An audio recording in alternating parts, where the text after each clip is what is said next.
Bismillahirrahmanirrahim. Assalamualaikum warahmatullahi wabarakatuh. Alhamdulillahirabbil alamin wa afdhalus salati wa atamut taslim ala sayyidina wa habibina wa syafi'ina as-sadiqil wa'dil amin wa ala alihi wa ashabihi ajma'in. Allahumma la sahla illa ma ja'altahu sahla wa ja'al huznal asira idha syi'ta sahla sahla ya rabbal alamin. Allahumma akhrijna min dhulumatil wahm wa akrimna binuril ilm wa sahil akhlaqana bil hilm waj'alna mimman yastami'una al-qawla fayattabi'una ahsana. Amma ba'd, kembali pada program Senja Ramadan bersama keluarga besar Pesantren Wisata Amlam Salam Jombang. Dari lereng Gunung Anjas Moro menyapa Anda, mudah-mudahan Anda semua di depan kami di layar smartphone Anda ini dalam keadaan sehat walafiat dan senantiasa diberikan maunah, ridho, rahmat dan kasih sayang dari Allah Subhanahu wa Ta'ala. Para pemirsa, pagi hari ini saya akan bercerita tentang hal-hal yang sederhana dalam kehidupan kita. Semalam saya ngobrol dengan banyak sahabat, ada yang kepala sekolah, ada yang lurah, ada yang pegawai swasta, ada yang fotografer. Ada pertanyaan yang menggelitik semalam yang ingin saya sampaikan di hadapan pemirsa pada pagi yang berbahagia ini. Ada teori dan ada keyakinan. Tentu ini bukan sekedar teori. Saya semalam menyampaikan ada satu keyakinan yang sedang saya perjuangkan. Toton syukurmu, Allah bakal noto uripmu.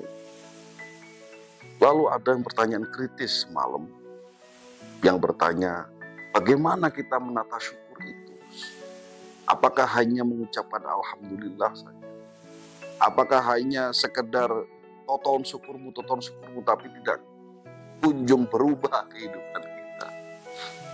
Lalu saya pun tercengang dan merasa tersohok dengan pertanyaan kritis itu, karena rupanya dia, sang penanya itu, memaksa kita untuk memberikan penjelasan lebih jauh, lebih jelas soal teknis-teknis yang harus dia lakukan dari hari ke hari agar Allah menata kehidupannya.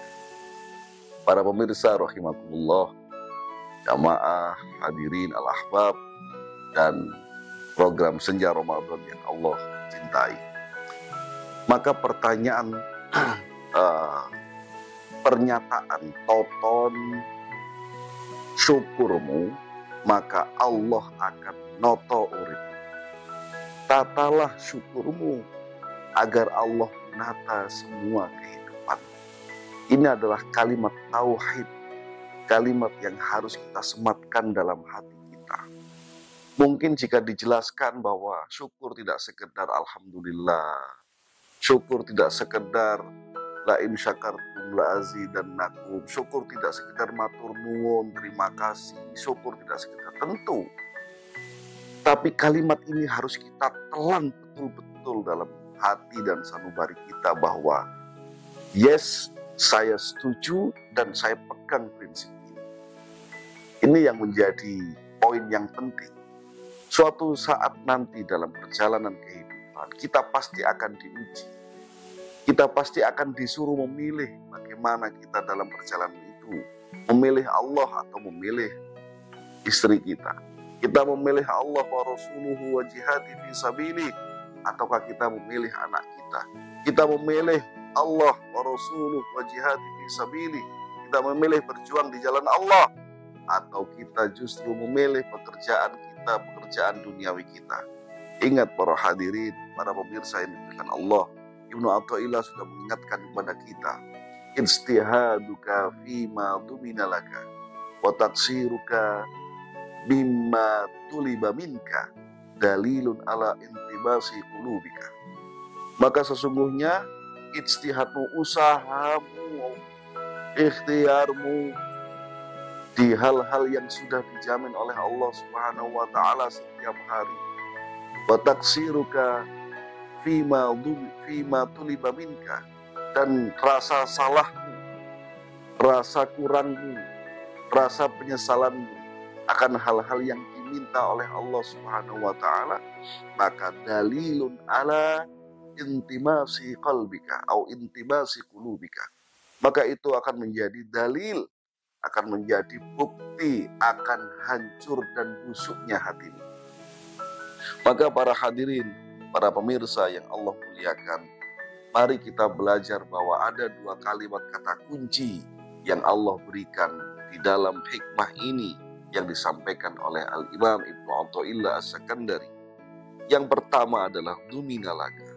Allah sudah menjamin rizki manusia. Allah sudah menjatah rizki manusia. Seandainya jam kerja menentukan rizki manusia, maka warkop yang 24 jam akan menjadi orang yang terkaya.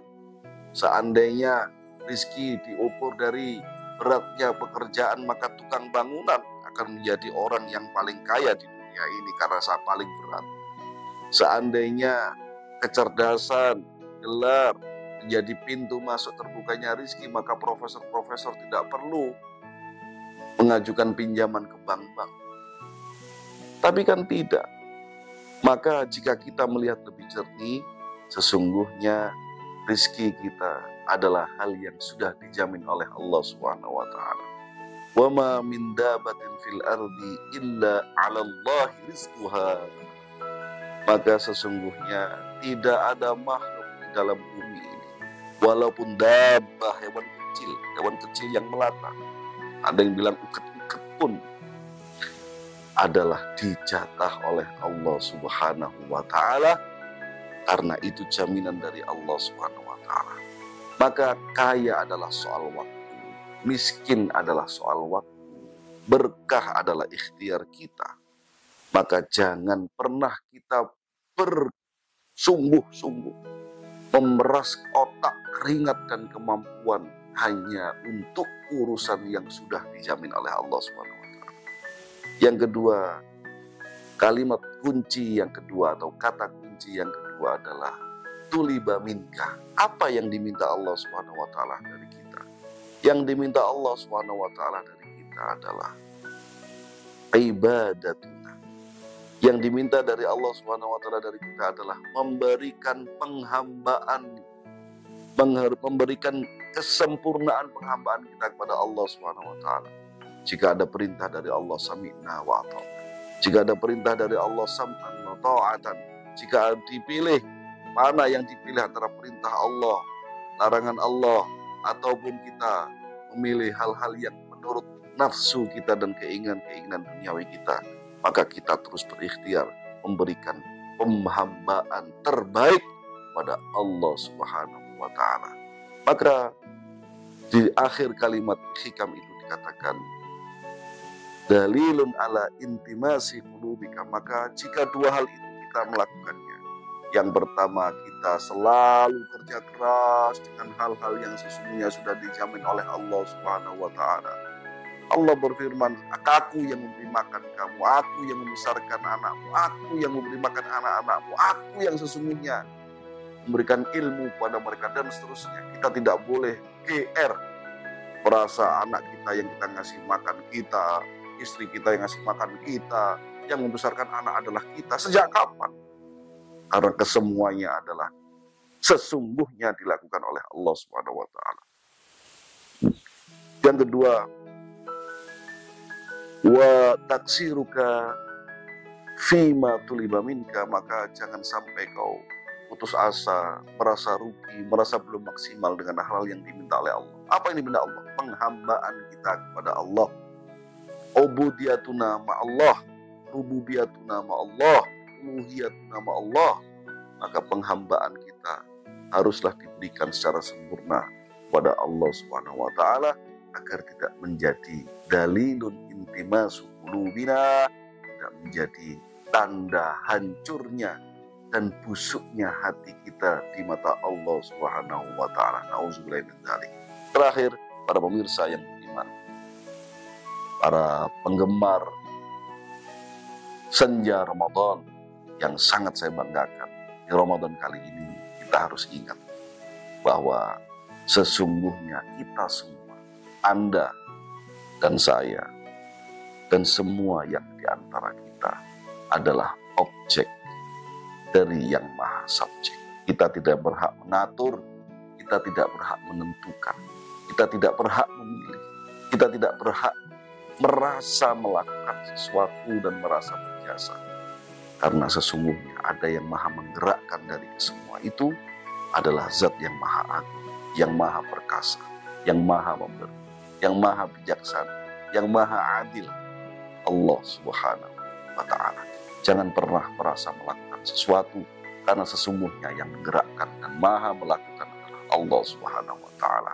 Jangan GR merasa bisa mengatur sesuatu, karena innana la nuhsinu tadbir, kita tidak akan mampu mengatur sesuatu di antara kita, karena Allahumma dabbir umurana, ya Allah, Kaulah yang maha mengatur semua yang ada di antara kami, semua urusan kami, semua kesulitan kami, termasuk di dalamnya rizki kami di dunia.